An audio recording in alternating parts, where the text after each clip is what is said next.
Hello friends, എല്ലാവർക്കും നമസ്കാരം. ഇന്ന് നടന്നിട്ടുള്ള ദേവസ്വം ബോർഡ് വാച്ചർ എക്സാമിന്റെ ഇംഗ്ലീഷിന്റെ ക്വസ്റ്റ്യൻസ് നമുക്ക് നോക്കാം കേട്ടോ. ആദ്യത്തെ ചോദ്യം, she seems to be an amiable young lady. We achieved it through a perfectly amicable way. Okay, അപ്പൊ ഇവിടെ ചോദിച്ചിട്ടുള്ളത് find out the meanings of the words in italics. എന്താ ആമിയബിളിന്റെ മീനിങ്? ഫ്രണ്ട്ലി അല്ലെ, നമ്മൾ ഡിസ്കസ് ചെയ്തിട്ടുണ്ടായിരുന്നല്ലേ ഫ്രണ്ട്ലി. അതേപോലെ തന്നെ ആമിക്കബിൾ എന്ന് പറഞ്ഞാല് പീസബിൾ. ഓക്കെ, അപ്പൊ ആദ്യത്തെ ചോദ്യത്തിന്റെ answer it is option A ആണ് കേട്ടോ. അടുത്ത ചോദ്യം, 42ാമത്തെ ചോദ്യം, write one word substitute for the painless killing of a patient suffering from an incurable and painful disease or in an irreversible coma. Okay, ഇതിന്റെ ആൻസർ എന്താ? യുത്തനേഷ്യ ആണ് അല്ലെ. യുത്തനേഷ്യ, മേഴ്സി കില്ലിംഗ് എന്നൊക്കെ നമ്മൾ പഠിച്ചിട്ടുള്ളതാണ് കേട്ടോ. യുത്തനേഷ്യ ആണ്. അടുത്ത ചോദ്യം, he scarcely visits his parents. Question tag ആണ് ചോദിച്ചിട്ടുള്ളത്. അപ്പോൾ സ്കെയർസ്ലി, റെയർലി ഇങ്ങനെയുള്ള വാക്കുകളൊക്കെ നെഗറ്റീവ് ആണ് നമുക്കറിയാം അല്ലെ. അപ്പൊ ഇവിടെ എന്ത് വരണം? പോസിറ്റീവ് ആയിട്ടുള്ള ക്വസ്റ്റ്യൻ ടാഗ് വരണം. അപ്പോ നെഗറ്റീവ് ആയിട്ടുള്ള ആൾക്കാരെയൊക്കെ നമുക്ക് എടുത്ത് മാറ്റാം. ഡോണ്ട് ഹി പറ്റില്ല, അതേപോലെ തന്നെ ഡസൻ ഹി പറ്റില്ല. പിന്നെ ഇവിടെ വിസിറ്റ്സ് നമ്മൾ കണ്ടു. വിസിറ്റ്സ് ഒരു എസ് ഉണ്ട് അല്ലെ, അപ്പൊ ഡസ് വേണം യൂസ് ചെയ്യാൻ. ഡസ് ഹി ആണ് നമ്മുടെ ആൻസർ. ആൻസർ ഓപ്ഷൻ ബി ആണ് കേട്ടോ. അടുത്ത ചോദ്യം 44.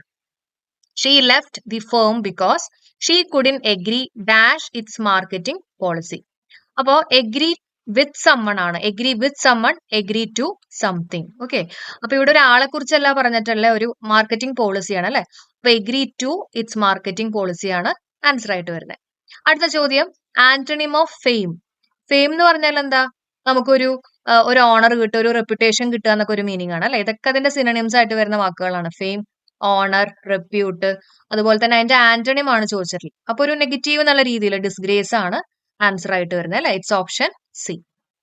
അടുത്ത ചോദ്യം നോക്കാം. She made me give her the details of my bank account. Change the sentence into passive voice. ഈ കൊടുത്തിട്ടുള്ള സെന്റൻസിനെ പാസീവ് ആക്കാനാണ് പറഞ്ഞിട്ടുള്ളത്. She made me give her the details of my bank account. ഇവിടുത്തെ ആൻസർ വരുന്നത് it is option A ആണ് അല്ലെ. I was made to give her the details of my bank account. അപ്പൊ ഇവിടുത്തെ ഒബ്ജക്റ്റ് നോക്കി, ഷീ മേഡ് മീ ആണ് അല്ലെ. ഇവിടുത്തെ ഒബ്ജക്റ്റ് മീ, അത് ഇവിടെ വരുമ്പോൾ ഐ ആയിട്ട് വന്നു. പിന്നെ മെയ്ഡ് എന്ന് പറയുന്ന പാസ്റ്റ് ടെൻസ് ആണ്. അത് നമ്മളിവിടെ വാസ് മെയ്ഡ് എന്ന് കൊടുത്തു അല്ലെ. I was made. പിന്നെന്താ? പിന്നെ ഇവിടെ ഗീവ് ഹെർ ആണ് അതിന് മുമ്പിൽ to give her the details of my bank account അല്ലെ. So answer it is option A ആണ്. അടുത്ത ക്വസ്റ്റ്യൻ നോക്കാം. I dash in trouble if you dash me. എന്താ ആൻസർ വരുന്നത്? I dash in trouble if you dash me. Answer it is option A. Okay, I would have been in trouble if you hadn't helped me. ഇപ്പൊ ഇവിടെ നോക്കുക, ഇവിടെ would ഉണ്ട്, have ഉണ്ട്, V3 form ഉണ്ട്. അപ്പൊ ഇപ്പുറത്തെ സൈഡിൽ എന്ത് വരും? ഹാഡ് പ്ലസ് V3 ഫോം അല്ലെ. ഹാഡിന്റെ ഒപ്പം നോട്ടും കൂടെ ചേർത്തിട്ട് ഹാഡിന്റ് വന്നു. ഹാഡിന്റ് പ്ലസ് V3 ഫോം. ഓക്കെ, ബാക്കിയുള്ള കോമ്പിനേഷൻസിൽ തെറ്റുണ്ട് അല്ലെ. അപ്പൊ അതുകൊണ്ട് തന്നെ നമ്മുടെ ആൻസർ ഓപ്ഷൻ എ ആണ് വന്നിട്ടുള്ളത് കേട്ടോ. ഇനി അടുത്ത ചോദ്യം 48th one. Mister R runs a small business. He started doing this 5 years ago. Write the sentence using since or for. Since അല്ലെങ്കിൽ ഫോർ യൂസ് ചെയ്തിട്ട് എഴുതാനാണ് പറഞ്ഞിട്ടുള്ളത്. ഓക്കെ, അപ്പോ എന്താ നമ്മുടെ ആൻസർ ആയിട്ട് വരുന്നത്? നമ്മുടെ answer it is option C ആണ്. Mister R has been running a small business for 5 years. Okay, അതായത് ഒരു ഡ്യൂറേഷൻ പറയുകയാണെങ്കിൽ നമ്മൾ അവിടെ ഫോർ ആണ് യൂസ് ചെയ്യുക അല്ലെ. എക്സാക്ട് ആയിട്ട് ഒരു പോയിന്റ് ഓഫ് ടൈം പറയുമ്പോഴാണ് നമ്മൾ സിൻസ് യൂസ് ചെയ്യുക. സിൻസ് 1994 എന്നൊക്കെ പറയുന്ന പോലെ. പക്ഷെ ഇവിടെ ഒരു ഡ്യൂറേഷൻ ആണ് 5 years ആയിട്ട് അല്ലെ. അതുകൊണ്ട് തന്നെ ഫോർ ആണ് യൂസ് ചെയ്യുക കേട്ടോ.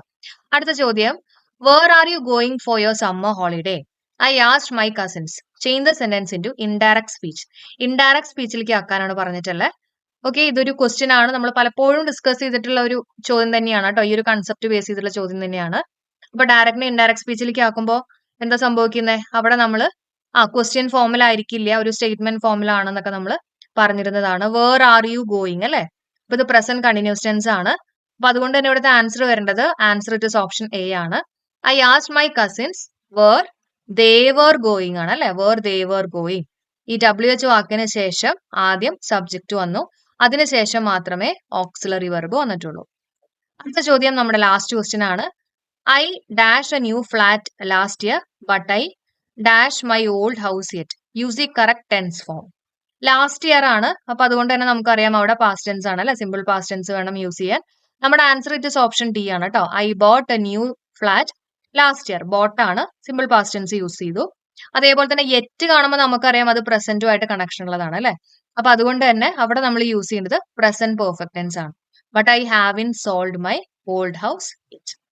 അപ്പൊ ഇതായിരുന്നു നമ്മുടെ 10 ക്വസ്റ്റ്യൻസ്. എനിക്ക് തോന്നുന്നു ഈ ക്വസ്റ്റ്യൻസ് എല്ലാം നമ്മൾ ആ ഒരു കൺസെപ്റ്റ് ഓറിയന്റഡ് ആയിട്ട് തന്നെ പഠിപ്പിച്ചിട്ടുള്ള ക്വസ്റ്റ്യൻസ് ആയിരുന്നു.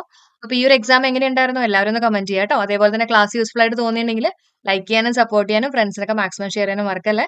അപ്പൊ നമുക്ക് അടുത്ത വീഡിയോയിൽ കാണാം. എല്ലാവർക്കും bye. Thank you all for supporting.